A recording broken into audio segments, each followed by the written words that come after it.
आज हम लोग लेंस तथा दर्पण का संयोजन पढ़ेंगे। इसकी सहायता से हम अवतल लेंस की फोकस दूरी समतल दर्पण की सहायता से ज्ञात करेंगे। चूँकि हम लोग जानते हैं अवतल लेंस की सहायता से जो वस्तु का प्रतिबिंब बनता है वो सदैव आभासी बनता है। तो यानी आभासी प्रतिबिंब की दूरी लेंस से ज्ञात नहीं की जा सकती है।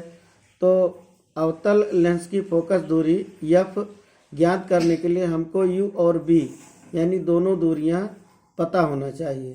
तो प्रतिबिंब की दूरी पता करने के लिए हम क्या करते हैं कि एक समतल दर्पण लगा देते हैं।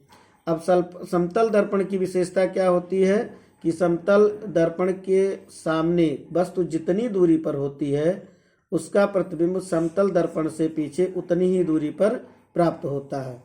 अब यहाँ पर एक अवतल लेंस यल रखा हुआ है और एक वास्तविक वस्तु ओ डैश है। तो इस वस्तु का प्रतिबिंब अवतल लेंस की सहायता से आई डैश पर बन रहा है।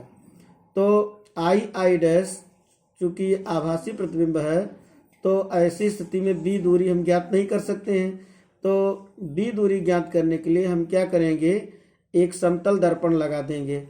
अब समतल दर्पण से एक सहायक पिन ए बी इतनी दूरी पर हम आगे समायोजित करेंगे कि इस समतल दर्पण के द्वारा इसका प्रतिबिंब कहाँ पर बने, आई डैश के ऊपर बने, यानी आई डबल डैश बने। तो हम क्या करेंगे, यानी कि बी को ज्ञात करने के लिए हम सबसे पहले ये दूरी ज्ञात करेंगे। समतल दर्पण यम से सहायक पिन की दूरी यानी एम ए ज्ञात कर लेंगे। तो सबसे पहले हम एम ए ज्ञात कर लेंगे। तत्पश्चात अब यम ए का मान यम आई डैश के बराबर होगा। चूँकि वस्तु जितनी आगे होगी प्रतिबिंब उतना पीछे बनेगा, तो यानी कि ये दूरी और ये दूरी बराबर होगा। तो यम ए बराबर क्या हो जाएगा, यम आई, यानी कि ये मान यम आई के बराबर होगा। अब चूँकि ये दूरी तो हम ज्ञात कर सकते हैं यम एल दूरी, तो यम एल दूरी यम आई में से यम एल दूरी निकाल दें तो हमारा जो यल आई यानी प्रतिबिंब की दूरी भी प्राप्त हो जाएगी। यानी प्रतिबिंब की दूरी बी बराबर होगा, क्या होगा, यम आई माइनस यम एल, यानी कि यम आई माइनस यम एल।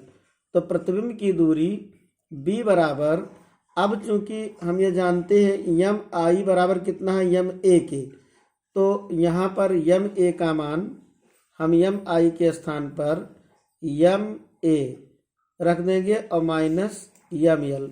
इस प्रकार हम यम ए की दूरी नाप सकते हैं और यम एल की दूरी नाप सकते हैं। तो दोनों दूरियां ये नाप करके अंतर लेकर के हम बी का मान कैलकुलेट कर सकते हैं।